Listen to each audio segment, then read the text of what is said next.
ইনি হচ্ছেন প্রখ্যাত সাহাবী উবাদা বিন সামিতের ছোট ভাই আউস বিন সামিতের স্ত্রী, চাচাতো ভাই বোনের বিয়ে হয়েছে, খাজরাজি।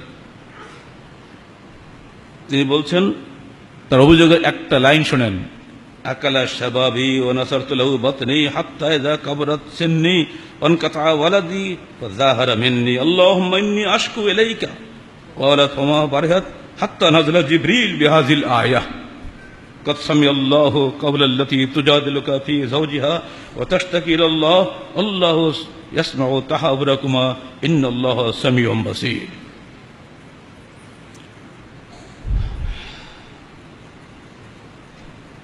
ইবনে মাজাহ 2063 নম্বর হাদিস, বুখারীতে তালিকানে এসেছে, দেখে নেবেন। অনেক কথার মধ্যে ওনার স্বামী ছিল বদরাগী। যারা বদরাগী স্বামী আছেন সাবধান হয়ে যাবেন। বুড়ো মানুষ তুচ্ছ একটা কারণে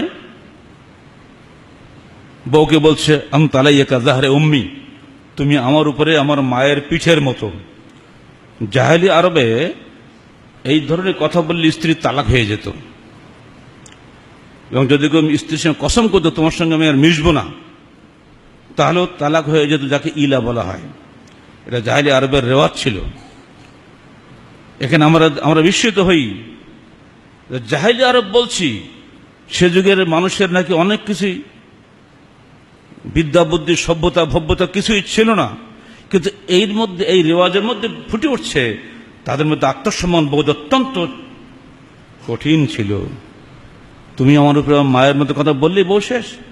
আর এখন তো বিবাহ হয়ে গেছে চাল ভাজার মতো, যে কোনো সময় একজনকে নিচ্ছি ছাড়ছি, তালাক হচ্ছে, আবার আজকে ছাড়লাম কালকে বিয়ে করলাম, খেলা শুরু হয়ে গেছে। আমাদের মতো জাহিলদের চাইতে আরবের জাহিলরা অনেক উন্নত মানের জাহিল ছিল। তাই এই কথা বললে বউ তালাক হয়ে যেত। ওই বুড়া রাগ করে ওই কথা বলে ফেলেছে, হয়তো ওর কোনো কথা শোনেনি, তাতে খেপে গেছে তুচ্ছ কারণে। তাই এসে, আরে এত গরিব যে আল্লাহ রসুলের কাছে আসবেন, জামা কাপড় নাই, প্রতিবেশী এক মহিলার কাছে একটা চাদর হাওলাত নেই, সেই চাদরটা মুড়ি দিয়ে উনি রসুলের দরবারে এসেছেন। এসে এই কথাগুলো বলছে, ইয়া রাসূলুল্লাহ, হে আল্লাহ রসুল, আকালা শাবাবি, স্বামী আমার যৌবনটা খেয়ে নিয়েছে, নাসারতু লাহু বাতনি, আমার পেট তার মাধ্যমে তার অনেক সন্তান প্রসব করেছে, হাত্তা ইযা কাবরাত সিন্নি, এখন আমার বয়স বৃদ্ধের চূড়ান্ত পর্যায়ে চলে গেছে, ওয়ানকাতা ওয়ালাদি, আমার সন্তান হওয়ার বয়স আর নাই, ওটাও ছিন্ন হয়ে গেছে, যাহারা মিন্নি, এই সময় সে আমার সঙ্গে জিহার করেছে।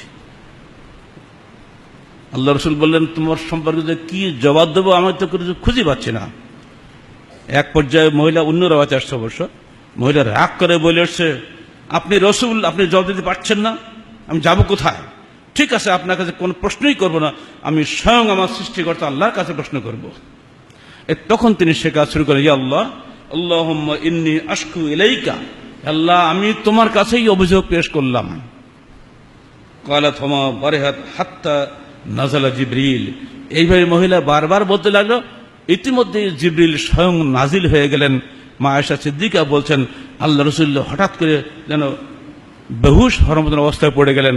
ওহি নাজিল হওয়ার এরকম অবস্থা ওনার হয়তো। আয়েশা বুঝলেন নিশ্চয়ই এখনই ওহি নাজিল হয়ে গেছে। কিছুক্ষণ পরে হুশ খুললে উনি বলছেন, ইয়া খাওলা, সুসংবাদ তোমার জন্য এই আয়াত এইমাত্র নাজিল হয়েছে, কোথায় তোমার স্বামীকে ডাকো। কে তাকে ডাকে? পরে খবর পরে কাফারার হুকুম নাজিল হয়ে গেল, যেহেতু তুমি বেয়াদবির কথা বলেছ, স্ত্রীকে মায়ের সঙ্গে তুলনা করেছ, তোমার শাস্তি হলো এই, তুমি একটা গোলাম আজাদ করবে, না পারলে একটানা 60 দিন সিয়াম রাখবে, 2 মাস, না পারলে 60 জন মিসকিনকে খাওয়াবে।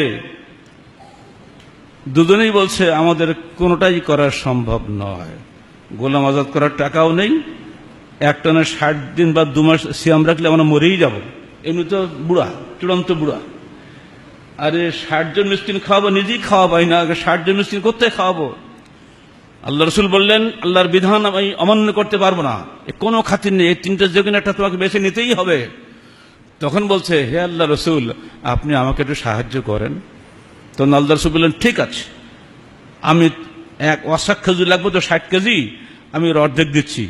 তো মহিলা বললেন, ঠিক আছে আল্লাহ রসুল, আমার স্বামী তো কিছু নেই, ও খালি রাগ আছে, ও রাখতে পারে খালি, আমি বাকি অর্থ আমি দিয়ে দিচ্ছি। এই করে কাফারা আদায় করা হলো। শুধু মায়ের মতো বলা নয়, যদি কেউ বোনের মতো বলে, অর্থাৎ মাহারাম যে সমস্ত মহিলারা পুরুষের জন্য, তাদের কারোর সঙ্গে যদি তুলনা করে, তাহলে ওই বউ কিন্তু তালাক হয়ে যাবে।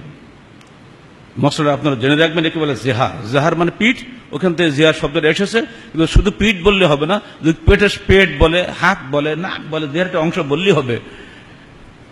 এই যে ঘটনা ঘটল,